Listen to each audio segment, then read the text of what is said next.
आप सभी को जोहार।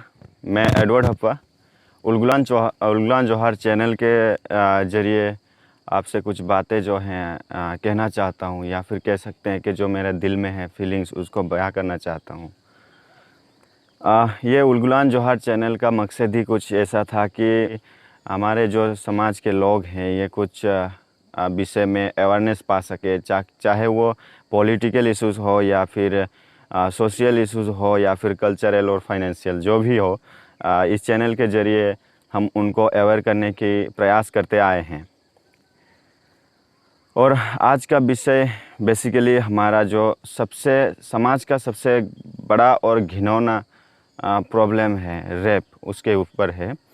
और इस विषय में मैं कहना चाहता हूँ कि आसाम में जो बागानपड़ा बक्सा ज़िले के बागानपड़ा में जो हमारे एक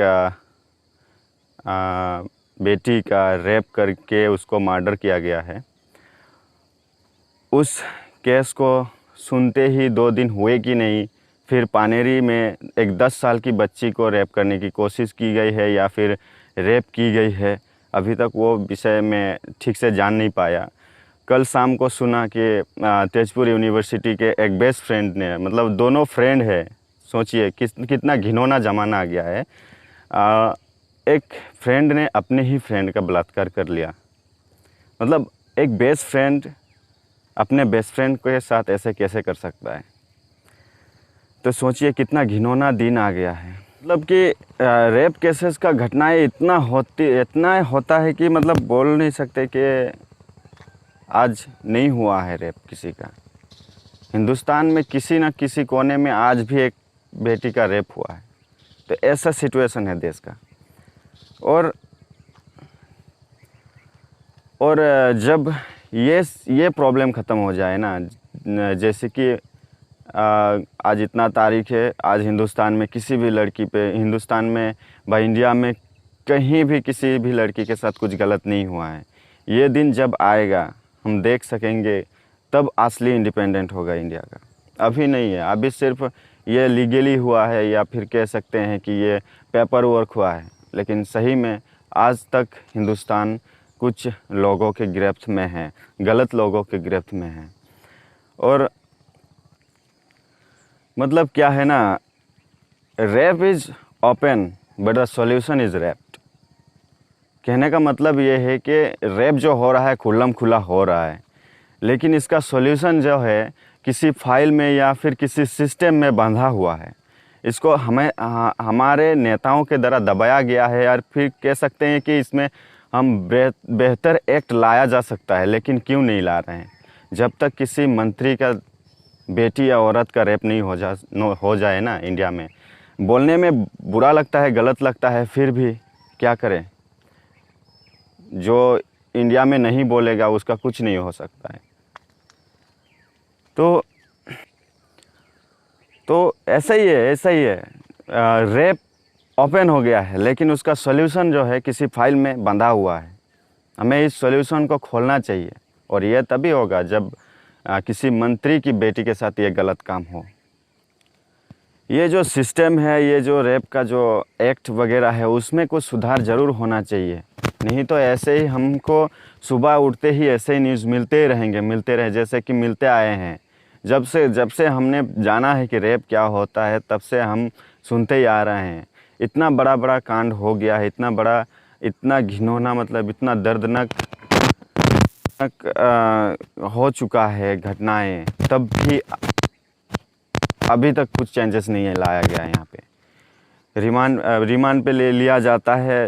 अगर दोषी ठहराया गया तो उनको सज़ा होता है। सज़ा होके बाहर निकल के उसी माँ बाप के सामने घूमते रहते हैं वो रेपिस्ट, जिन्होंने उसके बेटी की जान ली होती है।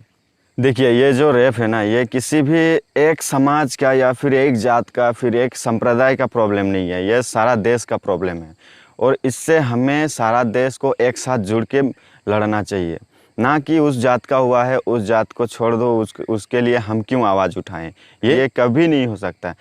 आज किसी दूसरे जात का लड़की का बलात्कार हुआ है, इसका मतलब ये नहीं है कि वो बलात्कारी दूसरे दिन आपकी बेटी को ना छेड़े।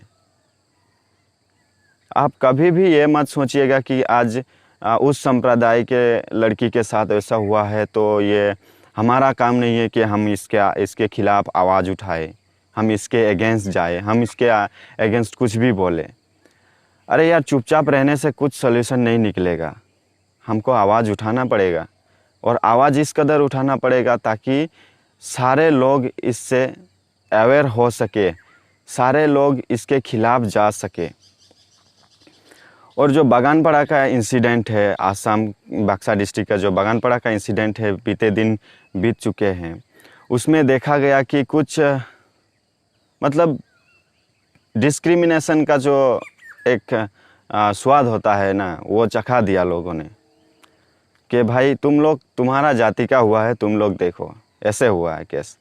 तो ऐसा होना नहीं चाहिए, सभी को मिलकर लड़ाई लड़ना चाहिए।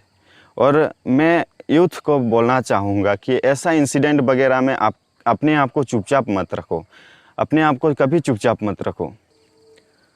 जब किसी भी लड़की का बलात्कार हो जाए ना, तो आपका काम होता है, आपका एक रेस्पॉन्सिबिलिटी होता है कि उसके खिलाफ़ आप आवाज़ उठाइए, ना कि उसको पिक्चर्स देख के, उसका वीडियो देख के चुपचाप रह जाएं।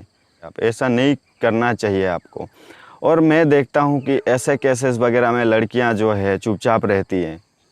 सबसे पहले आवाज़ उन्हीं को उठाना चाहिए। आवाज़ जो है अगेंस्ट जाने का आवाज़, रेप का अगेंस्ट जाने का आवाज़ सबसे पहले औरत या फिर लड़कियों से ही शुरू होना चाहिए, क्योंकि एक औरत का दर्द कोई मर्द उस औरत से बेहतर समझ नहीं पाएगा। एक औरत ही औरत का दर्द सबसे बेहतर समझ पाता है। बाकी दिनों में रील्स बनाना, वीडियोस बनाना, नाचना गाना, ये सब में सब एक्सपर्ट हैं, लेकिन जब ऐसे इश्यूज़ होते हैं, जैसे ऐसे इश्यूज़ जो सोसाइटी को हम करते हैं, ऐसे इश्यूज़ होते हैं, तो सभी लोग चुपचाप रह जाते हैं। पढ़ाई लिखाई में बहुत आगे बढ़ गए हैं, लेकिन उस पढ़ाई लिखाई का फ़ायदा ही क्या जब वो एक गलत होते हुए देखते रहेंगे या फिर गलत को सुनते रहेंगे।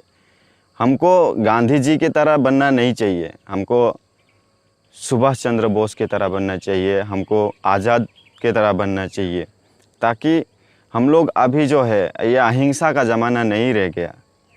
अहिंसा से आप किसी रेपिस्ट को सुधार नहीं पाओगे, हिंसा करना ही होगा। और हिंसा कानून के जो बाउंड्रीज होते हैं उसमें रह के अहिंसा करना चाहिए। सिस्टम में जाके हमको सज़ा दिलाना चाहिए। हाँ कि सिस्टम में कुछ रेक्टिफाई करना ज़रूरी है, कुछ उसमें प्रावधान है जो उसको हम करेक्शन करके उसको बेहतर बनाना चाहिए, ताकि फिर से ये घटनाएं ना हो। सबसे पहले तो ये बात कि लड़कियों को आवाज़ उठाना चाहिए। ये सब केसेस वगैरह में चुपचाप रहते हैं लड़की लोग, क्या पता कल उसके साथ हुआ है तो दूसरा दिन तुम्हारे साथ नहीं होगा, वो तो सोचना चाहिए ना आपको। हाँ, और एक बात, जो बागानपड़ा के केस में जो एक्यूज पकड़े गए हैं, उनको पकड़ा गया है, लेकिन अभी तक उनका जो गुनाह है वो प्रूव नहीं हुआ है। तो मेरा इस समय पे एक रिक्वेस्ट है, जैसे कि आपको पता ही है, किसी भी घटना होता है, किसी भी मर्डर होता है, रेप होता है, उनका जो सिस्टम है, सिस्टम का जो प्रोटोकॉल्स वगैरह हैं, उसके बेसिस पर जो कि इन्वेस्टिगेशन किया जाता है। तो ऐसा भी हो सकता है जो 3 लड़के पकड़े गए हैं उनमें से कोई मतलब वो सही में जो रियल कल्प्रिट वो नहीं है, दूसरा कोई हो सकता है। इसके लिए जांच होना ज़रूरी है। तो मैं ये कहना चाहता हूँ कि जो उसमें 3 लोग पकड़ा गए हैं, उनको जैसे पेपर में दिखाया गया कि रस्सी से बांधा गया है हाथ में, मतलब वो जो सिस्टम जैसा आपने गुनहगारों के साथ करता है, सेम सिस्टम वही किया गया है। मैं नहीं बोल रहा हूँ कि वो गुनहगार नहीं है, इसका जांच होना चाहिए, यही मेरा जो कहना है।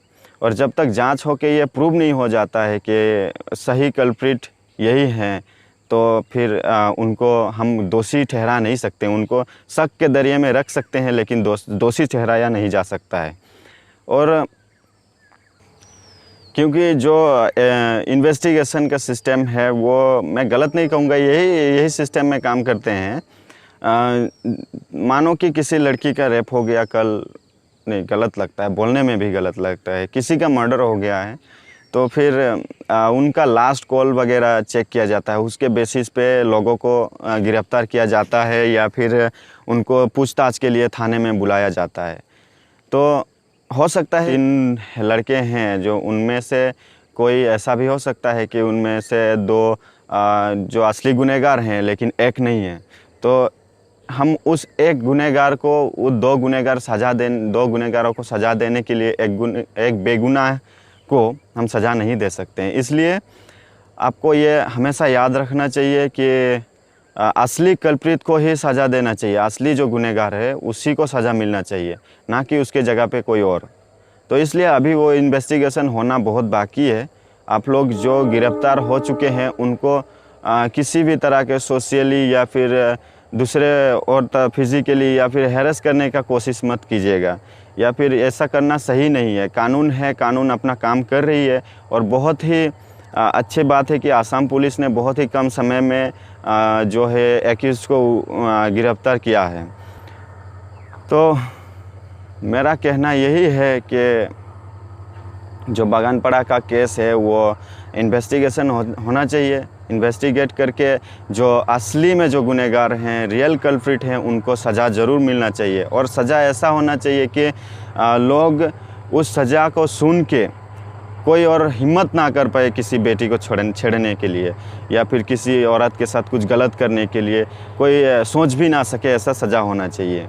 हाँ, सिस्टम में कुछ जो खामियां है उसको सुधारने के लिए, उसको बेहतर बनाने के लिए सिस्टम में कुछ चेंजेस लाना ही है। और यह तभी होगा जब समझ गए होंगे। आशा करते हैं हमारे बात का किसी को बुरा नहीं लगा होगा। मैं पहले कभी इस ऐसे टॉपिक में कभी बात नहीं किया है। ये बहुत ही गंभीर टॉपिक है और हो सकता है इसमें मेरा कुछ खामियां या फिर गलतियां हो गया होगा। फिर आप माफ और इसमें अगर मैंने कुछ ऐसे बात कही है कि जो कि लोगों को सुनना चाहिए या फिर इससे कुछ सीखना चाहिए, तो फिर आप ये वीडियो को शेयर कर सकते हैं। या फिर अगर आपको कुछ गलत लगा होगा तो ये आप डिसलाइक बटन दबा दीजिए, ताकि मुझे पता चलेगा मेरा गलती कहाँ हुआ है। और कमेंट सेक्शन में आप बता दीजिएगा। तो मिलते हैं अगले वीडियोस में। तब तक आप अपना आवाज़ बुलंद बनाते रहिए और अपने घर के लड़कियों को भी सिखाइए कि ऐसा कुछ होने से वो चुपचाप ना रहे। उनका आवाज़ उठना चाहिए, ना कि फिर आप खुद ही उनको दबाएं कि ऐसा मत करिए, ये सब में मत फंसिए, ये ऐसा मत करिए, है कि नहीं। आप खुद उनको हौसला दीजिए कि ये जो गलत हो रहा है समाज में लड़कियों के साथ, उनके खिलाफ़ जाने का हौसला दीजिए उनको। तो यहीं तक मैं वीडियो को अंत करता हूं और आशा करता हूं जो मैंने बोला है इस वीडियो में किसी न किसी को ये वीडियो बहुत ही फ़ायदा पहुंचाएगा और समाज के लिए हानिकारक ना होकर हितकारक होगा। धन्यवाद।